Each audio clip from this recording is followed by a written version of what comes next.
إله إلا الله وحده لا شريك له وأشهد أن محمدا عبده ورسوله. أما بعد فإن خير الحديث كتاب الله وخير الهدي هدي محمد صلى الله عليه وسلم وشر الأمور محدثاتها وكل محدثة بدعة وكل بدعة ضلالة وكل ضلالة في النار. اللهم صل على محمد وعلى آل محمد كما صليت على إبراهيم وعلى آل إبراهيم إنك حميد مجيد. اللهم بارك على محمد وعلى آل محمد كما باركت على إبراهيم وعلى آل إبراهيم إنك حميد مجيد. رب اشرح لي صدري ويسر لي أمري واحلل عقدة من لساني يفقهوا قولي. رب زدني علما رب زدني علما رب زدني علما. قال الله تبارك وتعالى في القرآن المجيد والفرقان الحميد: أعوذ بالله من الشيطان الرجيم. يا أيها الذين آمنوا كتب عليكم الصيام كما كتب على الذين من قبلكم لعلكم تتقون. وقال النبي صلى الله عليه وسلم: من صام رمضان ایمانا واحتسابا غفر له ما تقدم من ذنبه. صدق اللہ العظیم. ہر قسم کی حمد و ثنا اللہ وحدہ لا شریک کی ذات کے لیے کہ جو اس ساری کائنات کو بنانے والا ہے، سنوارنے والا ہے، اس نظام کو چلانے والا ہے. وہ اکیلا اس ساری دنیا کو، اس نظام کو، ان انسانوں کو اور مختلف قسموں کے جو جانور، پرندے اور حشرات ہیں ان کو رزق پہنچانے والا ہے. درود و سلام امام الانبیاء محبوب خدا جناب محمد رسول اللہ صلی اللہ علیہ وسلم کی ذات کہ جنہوں نے ہم تک اس شریعت کو، اس اسلام کو، اس دین کو پہنچایا. بڑی محنت کے ساتھ، لگن کے ساتھ، مشکلات کو، تکالیف کو، مصائب کو برداشت کر کے، تاکہ ہم اور یہ امت اللہ تعالیٰ کے راستے کی طرف آ جائے اور جہنم کے راستے سے بچ جائے. رمضان المبارک کی بابرکت گھڑیاں جو اپنی منزل کی طرف رواں ہے. رمضان المبارک تمام مہینوں سے افضل مہینہ ہے. اس مہینے میں اللہ تعالی نے ہم پر روزوں کو فرض کیا ہے کہ جن کا مقصد کہ ہم پرہیزگار بن جائیں، اللہ تعالیٰ سے ڈرنے والے بن جائیں، اپنے آپ کو سنوار لیں. ارشاد فرمایا: یا ایھا الذین آمنوا کتب علیکم الصیام کما کتب علی الذین من قبلکم لعلکم تتقون. کہ اے ایمان والو، کسی اور مخلوق کو نہیں، کسی اور مذہب کے لوگوں کو نہیں، کسی اور دین کے لوگوں کو نہیں، عیسائیوں کو نہیں، یہودیوں کو نہیں، پوری امت کو ارشاد نہیں فرمایا، بلکہ صرف ایمان والوں کو مخصوص کر کے فرما دیا کہ جو اللہ تعالیٰ پر ایمان لاتے ہیں، اس کے نبی پر ایمان لاتے ہیں، اس کی کتابوں پر ایمان لاتے ہیں، اس کے رسولوں پر ایمان لاتے ہیں، فرشتوں پر ایمان لاتے ہیں. الغرض جو ایمان والے لوگ ہیں ایک مخصوص طبقہ ہے، ان لوگوں کو ارشاد فرمایا کہ تم پر روزے فرض کیے گئے، اور پھر فرمایا کہ صرف تم پر ہی روزے فرض نہیں کیے گئے بلکہ تم میں سے پہلے جو امتیں تھیں ان پر بھی روزے فرض کیے گئے تھے۔ مقصد ایک ہی تھا، لعلکم تتقون، تم پرہیزگار بنو۔ آئیے رمضان المبارک کے اس مہینے میں ویسے تو ہر عمل جو کسی بھی مہینے میں کیا گیا ہو نیک ہو، اللہ تعالیٰ اس کا اجر دیتے ہیں، لیکن رمضان المبارک کا مہینہ ایسا مہینہ ہے جس کے بارے میں اللہ تعالیٰ کے نبی نے فرمایا ہے کہ اللہ تعالیٰ اس مہینے میں اجر کو بڑھا دیتے ہیں، 1 سے لے کر 70 تک، 70 سے لے کر 700 تک اللہ تعالیٰ ایک نیکی کا اجر بڑھا دیتے ہیں۔ یہ رمضان المبارک کی فضیلت ہے۔ ویسے تو ہمیں ہر وقت اللہ تعالیٰ کی عبادت کرنی چاہیے، ہر وقت اسی کا تذکرہ، اسی کا ذکر کرنا چاہیے، لیکن ہمارے اور بھی کام کاج ہوتے ہیں دنیا کے، اسی لیے آئیے تذکرہ کرتے ہیں کہ رمضان المبارک کی چند جو بابرکت گھڑیاں ہیں ان میں ہم نے کون سے کام کرنا۔ چند کاموں کا تذکرہ کروں گا۔ سب سے پہلا کام رمضان المبارک کے مہینے کے روزے رکھنا، سب سے پہلا کام۔ اللہ تعالیٰ نے اس مہینے کے روزے فرض کیے ہیں تو ہمارا فرض ہے کہ ہم نے سب سے پہلا کام جو اس رمضان میں کرنا ہے وہ روزے رکھنا ہے، اور یہ روزہ اس قدر فائدہ مند ہے دنیا میں بھی آخرت میں بھی۔ روزے کا اجر اللہ تعالیٰ نے اپنے پاس رکھا ہوا ہے۔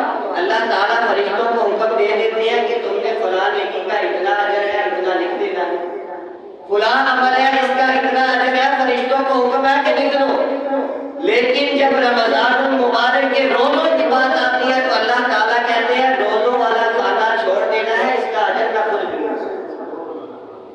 یہ سب سے پہلا فائدہ۔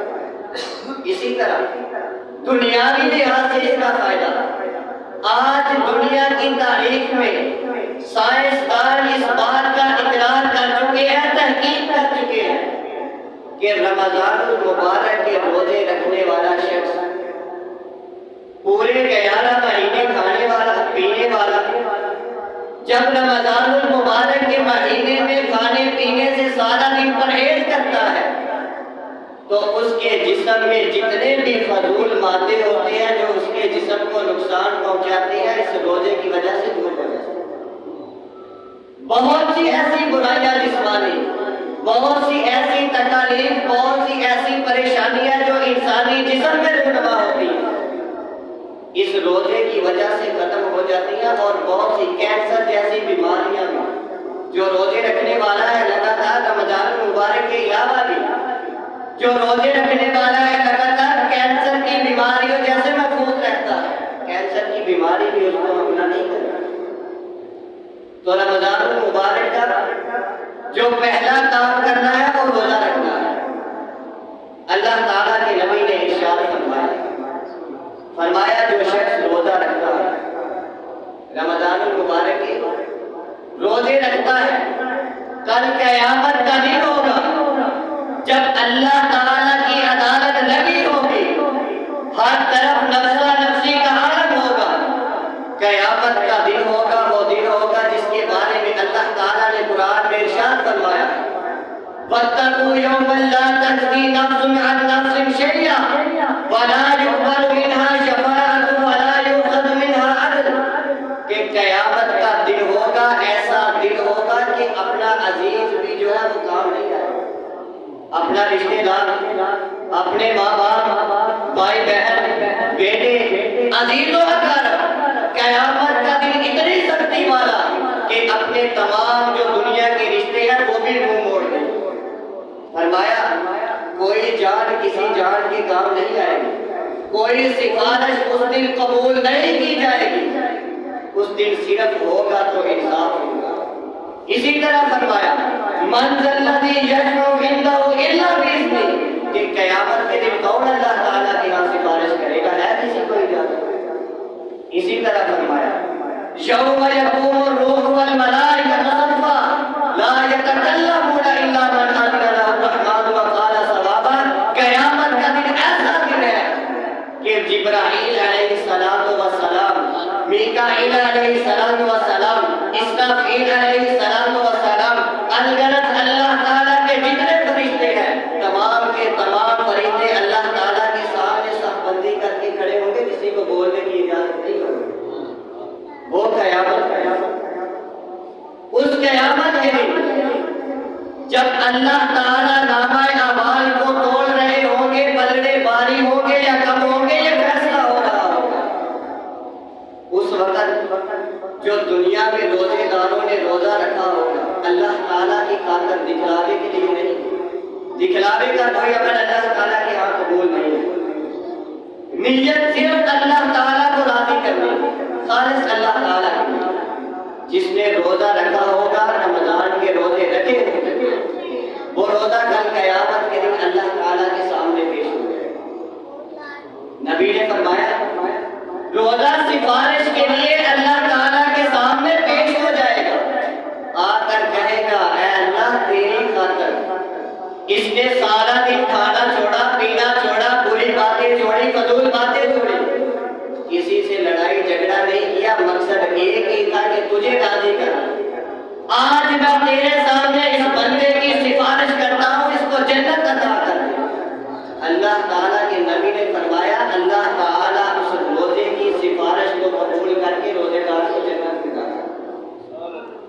یہ روزے کا پہلا فائدہ رمضان میں جو ہم نے کام کرنا پہلا وہ روزے رکھنا، اور روزہ ہر عاقل اور بالغ پر، بچوں پر نہیں۔ اگر بچے ضد کرتے ہیں کہ ہم نے روزہ رکھنا ہے، روکنا نہیں، اگر کہتے ہیں سحری کھانی ہے، روکنا نہیں، کیونکہ سحری کے بارے میں نبی نے فرمایا کہ سحری کیا کرو اس میں برکت، اور یہ ہمارے بچوں کی تربیت ہے۔ اب سے اگر ان کو شوق ہے رکھنے کا، ان کو روزہ رکھوائیں، ان کی عادت ہو جائے گی، جب بڑے ہو جائیں گے پھر خود ہی روزہ رکھیں گے۔ اگر آج ہم نے ان کے جذبات کو مجروح کر دیا، آج ہم نے اگر کہہ دیا کہ نہیں تم بچے ہو، تم روزہ نہیں رکھو گے، تمہیں یہ ہو جائے گا، وہ ہو جائے گا، کچھ نہیں ہوتا، بچے سہ لیتے ہیں۔ لیکن اگر آج ہم نے ان کو روک دیا، کہیں ایسا نہ ہو کہ بڑے ہو کر بھی یہ بات ہے۔ اسی لیے جو اپنے شوق کے ساتھ روزہ رکھنا چاہتا ہے اس کو روزہ رکھنے کا۔ اسی طرح دوسرا کام رمضان المبارک کی بابرکت سہار چھوڑے کھڑی ہوئے قرآن کی تلاوت کرنا۔ رمضان کا اور قرآن کا آپس میں گہرا تعلق ہے۔ اللہ تعالیٰ نے قرآن میں ارشاد فرمایا ہے شہر رمضان الذی انزل فیہ القرآن ھدی للناس وبینات من الھدی والفرقان، کہ رمضان کا مہینہ وہ مہینہ جس میں ہم نے اس قرآن کو نازل کیا۔ کون سا قرآن؟ قرآن کیسی کتاب ہے؟ ساتھ ہی فرمایا ھدی للناس وبینات من الھدی والفرقان، وہ قرآن جس میں واضح دلائل ہے، حق اور باطل میں فرق کرنے والی ہے، ہدایت ہے۔ قرآن کی تلاوت جو ہم نے لازمی طور پہ کرنا۔ اسی طرح نبی کریم صلی اللہ علیہ وسلم نے فرمایا کہ کل قیامت کا دن ہوگا، جہاں روزہ سفارش لے کر جائے گا وہاں قرآن بھی سفارش لے کر جائے گا، جا کر کہے گا اے اللہ کہ یہ بندہ تیرا رمضان المبارک میں کھڑے ہو کر راتوں کو قیام کیا کرتا تھا، میری تلاوت کیا کرتا ہے، تراویح ادا کیا کرتا ہے، راتوں کو اٹھ کے مجھے پڑھا کرتا تھا، دن نہیں دیکھا رات نہیں دیکھا، ساری رات اللہ تعالیٰ تیرے سامنے قیام کیا، مجھے تلاوت کیا۔ اے اللہ آج میں سفارش کرتا ہوں، میری سفارش کو قبول کرو۔ اللہ کے نبی نے فرمایا گارنٹی ہے، یہ نہیں کہا کہ اگر اللہ نے چاہا تو قبول کر دیا، نہیں، ان دو چیزوں کی سفارش ایسی سفارش ہے کہ اللہ تعالیٰ ضائع نہیں کریں گے بلکہ اس کو مان لیں۔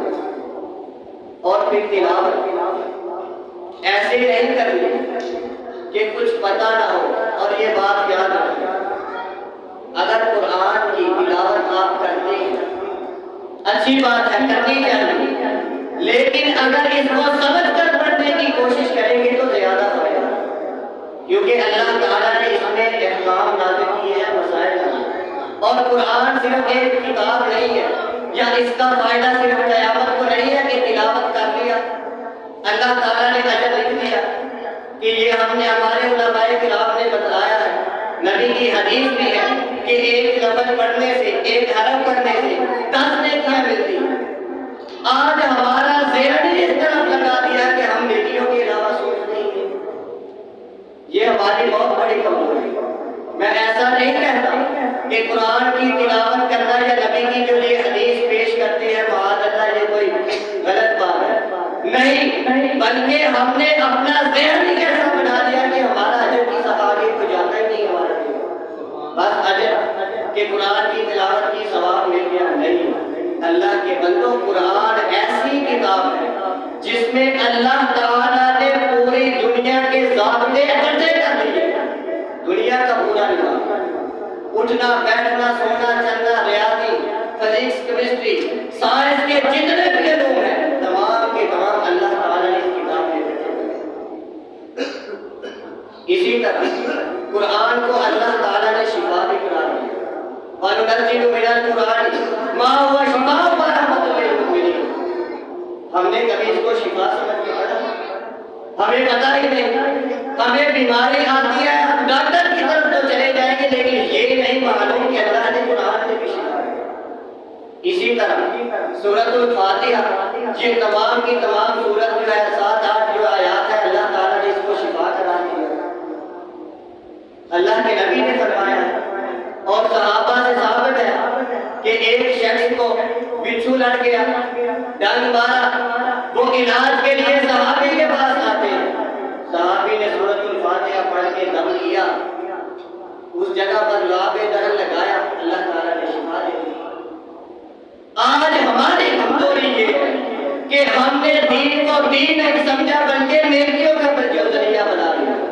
سمجھے تو صحیح، نیکیاں تو اللہ تعالیٰ نے دے دی ہے، فائدہ تو حاصل ہے. قرآن پڑھیں گے، معمولی تلاوت کریں، اللہ اجر دے دے. لیکن اگر آپ اس کو سمجھ کر پڑھیں گے، اس کے علوم کو جانیں گے، اجر تو ملے گا ہی ملے گا، دنیا بھی سدھرے گی، آخرت بھی سدھرے گی. اور اس قرآن کو ہم نے روٹین بنانا ہے. اور یاد رکھیے، رمضان میں جو بھی کام کرنا ہے نا ہم نے اس کو ایک معمول بنانا ہے، صرف رمضان تک میں. اگر آپ رمضان میں قرآن کا ایک پارہ پڑھتے ہیں تو آپ رمضان کے علاوہ آدھا پارہ بھی پڑھ سکتے ہیں. اپنی روٹین بنائیں، اپنا عمل بنائیں تاکہ ہم زندگی کے ہر میدان میں کام کریں.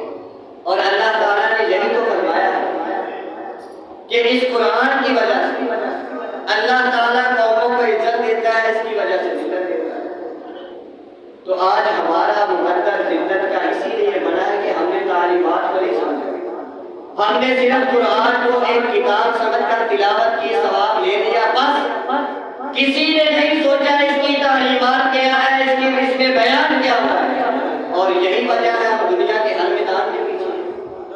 جب تک سمجھ صحابہ نے سمجھا، تابعین نے سمجھا، جب محدثین نے سمجھا، اس کو ٹٹولا، اس کو پرکھا، تو کیا تھا آج جتنا بھی سائنس کا علم ہمیں کتابی شکل میں ملتا ہے.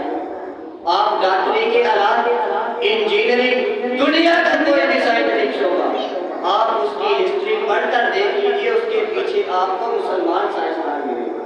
یورپ کیا تھا؟ آج جس کو ترقی یافتہ کہتے ہیں، کیا تھا یورپ؟ انگریزوں کی زندگی کیا تھی؟ وہ تو کھانے پینے کی ادا بھی نہیں کرتے. وہ اس قدر اور بڑے بڑے بادشاہ ایسے کھایا کرتے تھے کہ یہاں تک تو ان کے کپڑے نہیں ہوتے، اتنے ایسے چپو مار کر اپنی جو ہے کھانا کھایا کرتے تھے. جب کام کے اندر کہاں سے سیکھا؟ ہم نے قرآن کو چھوڑ دیا، انہوں نے اس کو عمل کر لیا. وہ نہیں مانتے، وہ الگ بات ہے، اس کی تعلیمات کو نہیں مانتے. لیکن جو علم مسلمان سائنسدان دے کر چلے گئے ہیں ان کو آگے لے کر جب انہوں نے عمل کیا تو آج ان کا حال دیکھا. اسی لیے قرآن کو تھوڑا ایک لفظ پڑھے، ایک حرف پڑھے، لیکن کم از کم قرآن کو سمجھ کر زیادہ وقت نہیں تو ترجمے کے ساتھ پڑھے، پتہ تو ہو کہ کس آیت کا مطلب کیا۔ تو رمضان میں دوسرا کام جو کرنا ہے وہ قرآن کی تلاوت کرنا۔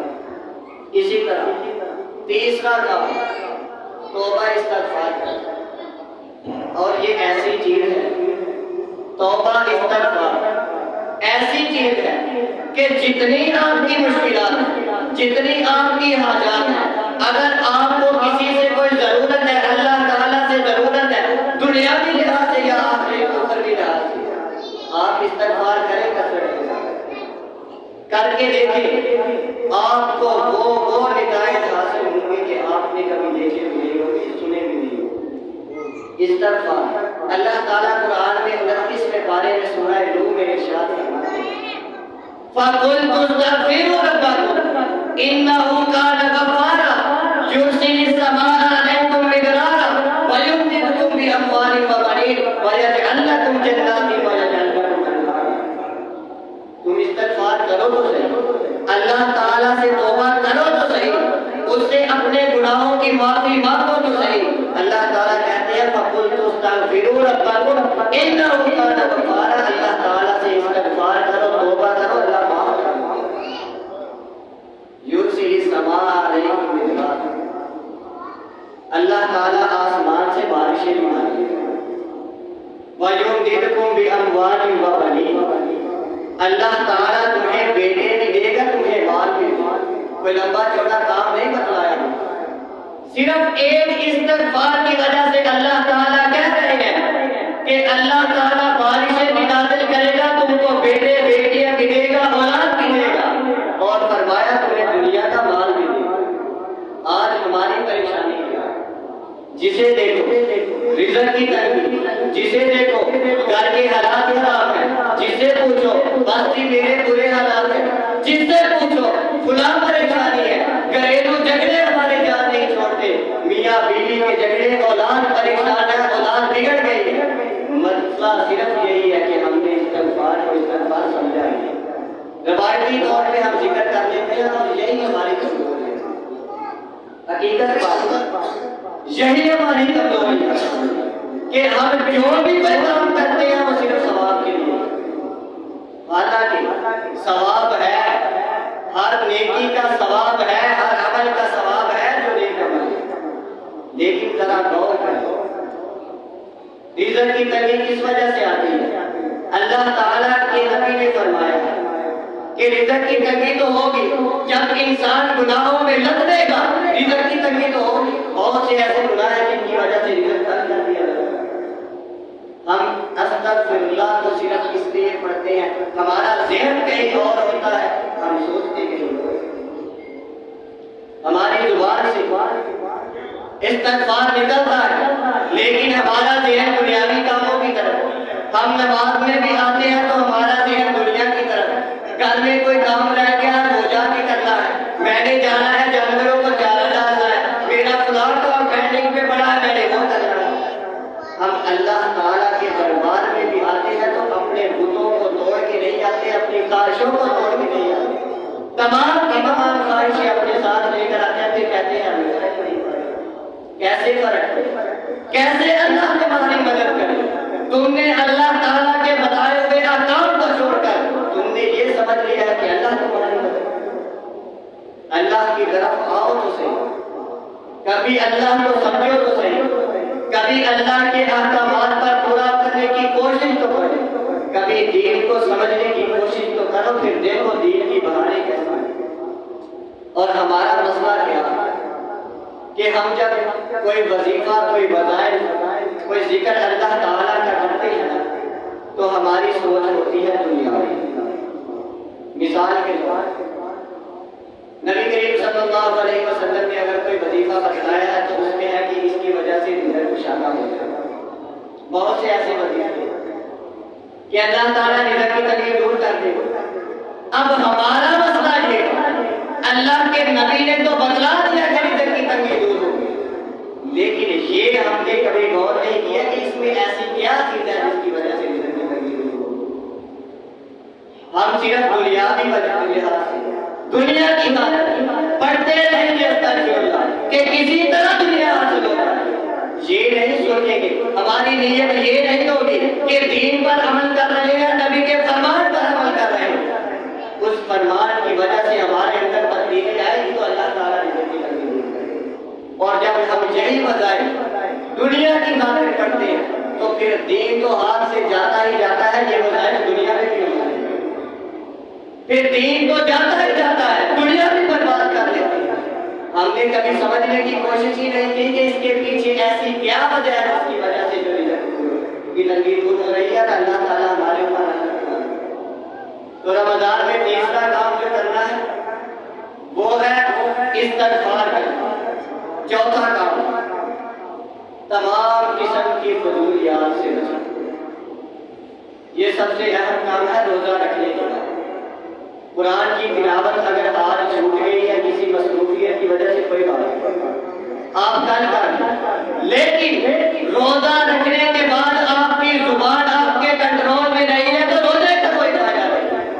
اللہ تعالیٰ کے نبی نے ارشاد فرمایا جو شخص روزہ رکھنے کے بعد فضولیات کرتا ہے، فضول کام کرتا ہے، برے کام کرتا ہے، گالی دیتا ہے، گلوچ کرتا ہے، گالن گلوچ کرتا ہے، جو اللہ تعالیٰ نے کہا ہے کہ اپنی زبان کو کنٹرول میں رکھنا ہے، اللہ کے نبی نے فرمایا ہے اپنی زبان کو اپنے پاس نہیں رکھتا، کنٹرول میں نہیں رکھتا، لڑائی کرتا ہے، جھگڑا کرتا ہے، حق پر ہوتے ہوئے بھی اللہ تعالیٰ کے نبی نے فرمایا کہ چپ رہیں۔ اگر آپ سے کوئی بڑھتا ہے بلا وجہ تو اس کو اتنا کہہ دینا ہے میرا بڑھتا ہے۔ اگر ہم بات نہیں کرتے اور ہم واقعی بات نہیں کرتے، چغلی غیبت کسی کی باتیں ہماری محفلوں میں اکثر تذکرہ نہیں ہوتا، ہماری ماؤں بہنوں کی محفلوں میں پہلے تو ان کی محفلوں تک ہی مشہور ہوا کرتا تھا کہ عورتیں چوریاں کرتی ہیں، عبادتیں کرتی ہیں، لیکن آج ہمارے مردوں کا حال بھی یہی ہے کہ جہاں محفل لگی وہاں تذکرے کسی اور کے۔ ہماری محفلوں میں کبھی بھی اللہ تعالیٰ کا ذکر نہیں، ہم کبھی دنیاوی لحاظ سے بیٹھے ہو یا آخری لحاظ سے، کبھی ہم نے سوچا ہمارا بیٹھنے کا مقصد یہی ہوتا ہے کہ ایک بندہ ایسا کوئی نہ کوئی مل جاتا ہے جس کو پورے گاؤں کی خبریں ہوتی ہیں، آج فلاں گھر میں یہ ہوا ہے، فلاں میں یہ ہوا ہے۔ ہماری محفلوں میں یہ ہوتا ہے، ہم نے کبھی ذکر کی محفل لگائی نہیں۔